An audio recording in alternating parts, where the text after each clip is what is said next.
Alright, hello everybody, Nerd in Texoma back with another video.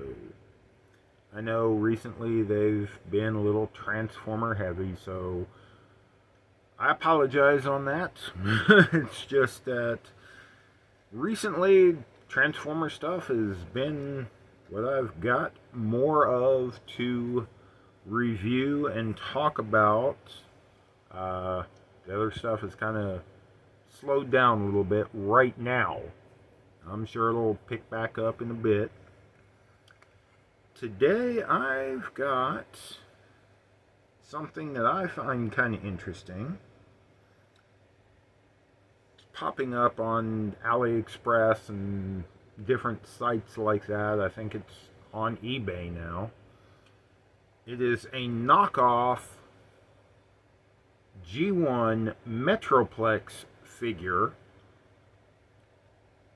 that's slightly different than the I guess we'll say the higher quality or higher priced knockoff G1 Metroplex figures. This one doesn't come in a box that would mimic the actual G1 box. Doesn't come with styrofoam, but it comes with all the accessories. Now, I got it. Came in basically a styrofoam cooler type box filled with not packing peanuts, it's not really even bubble wrap. It was like long tubes of bubble wrap.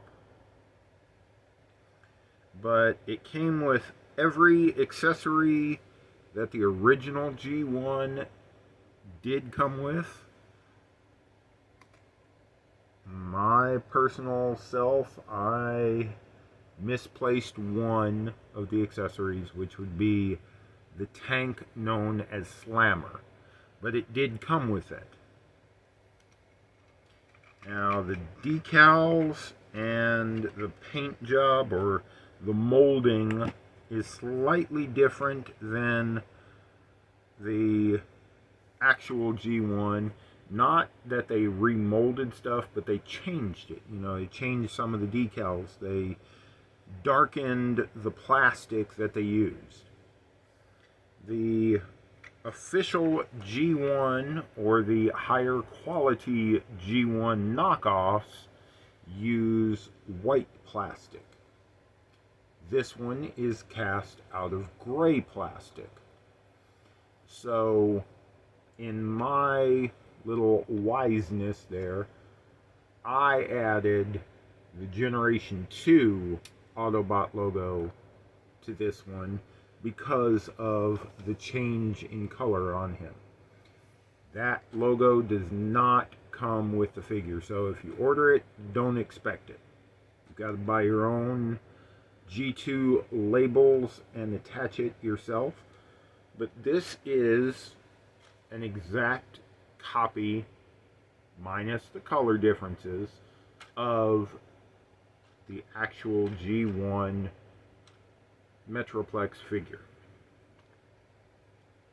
Still got the pop-up head feature, which is hard to do one-handed, but yeah, when he transforms in city mode or base mode, his head goes down and then it pops up, locks everything into place.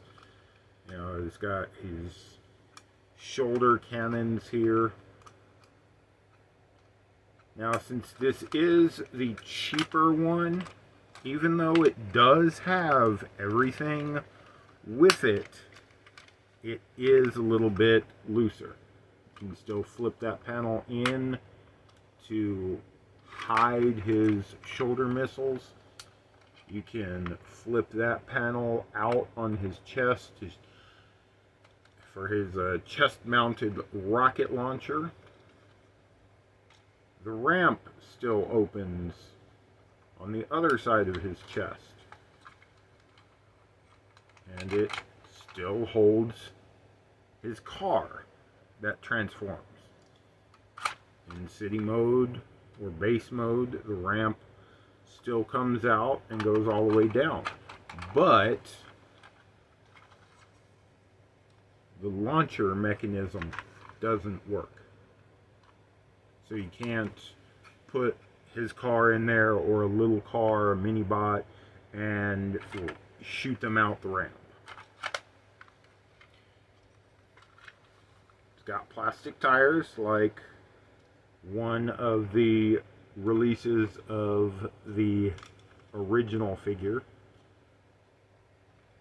Some of the releases had plastic tires, some had rubber tires. Transforms exactly the same way. Like I say, since this is, I'm about to get to that, but he couldn't wait for me to finish the sentence. I was going to say, since this is the cheaper version, it's a little bit looser. Some things will pop open easier than they should. You know, he's a little bit floppier, you know, than the official release, than the even the newer knockoffs, the higher grade knockoffs.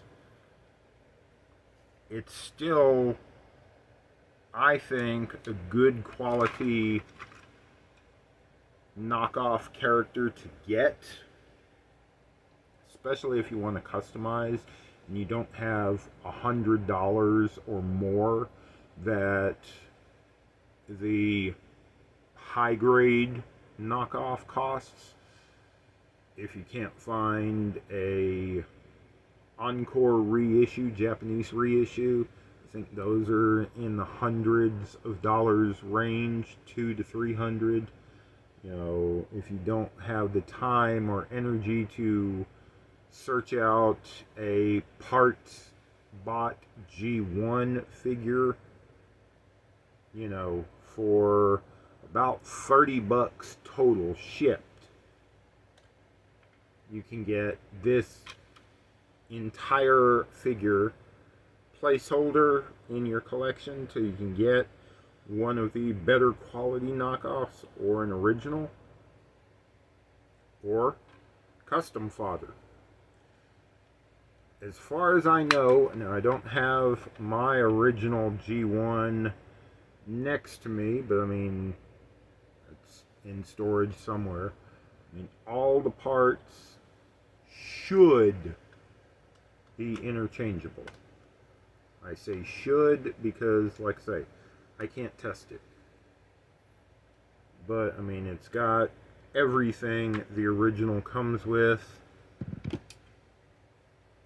It's got Slammer, which is the little tank, which I have misplaced.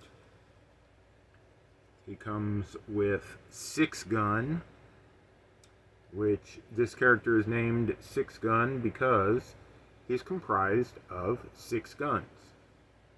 1, 2 for his backpack, 3, 4 for his arms there, and his legs.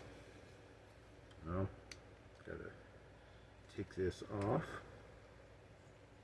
His legs actually make Metroplex's gun in robot mode.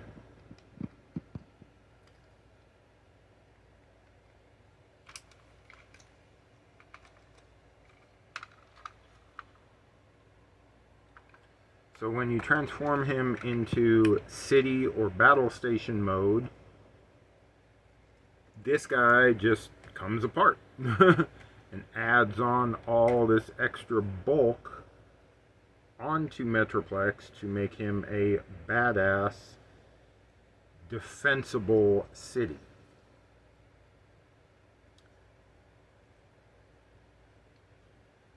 He's got his little mobile companion. I forget what his name is, but it's the car. It's a little black car.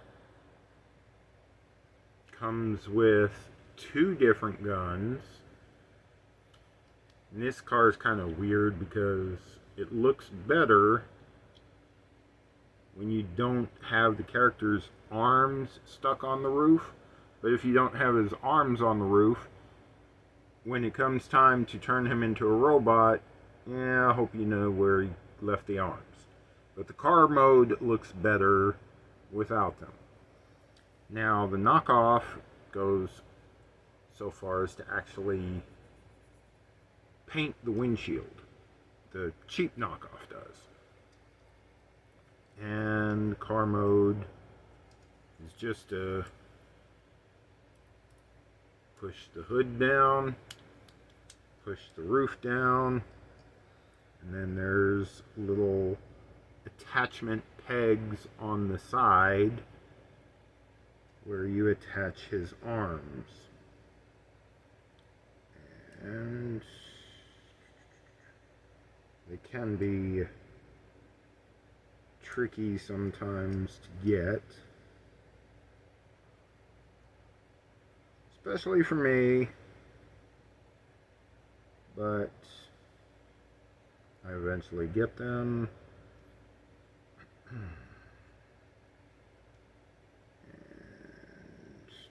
which way did I turn this? That way, trying to get his other arm in. Come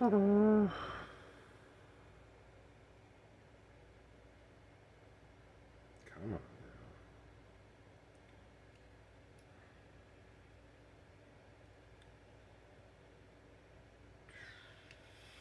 My eyes are not what they used to be, so yeah. But yeah, his arms just peg into the sides there. Some of these older figures, I mean, the parts forming on them gets kind of annoying. This is one of them. But, like I say, if you're interested in a G1 Metroplex figure for customization, for just taking the place and place holding in your collection for 30 bucks, if you can deal with inaccurate decals, if you can deal with a little bit of looseness, I think this is the way to go. Alright, hope y'all enjoyed this video, and I will see y'all for the next one. Bye.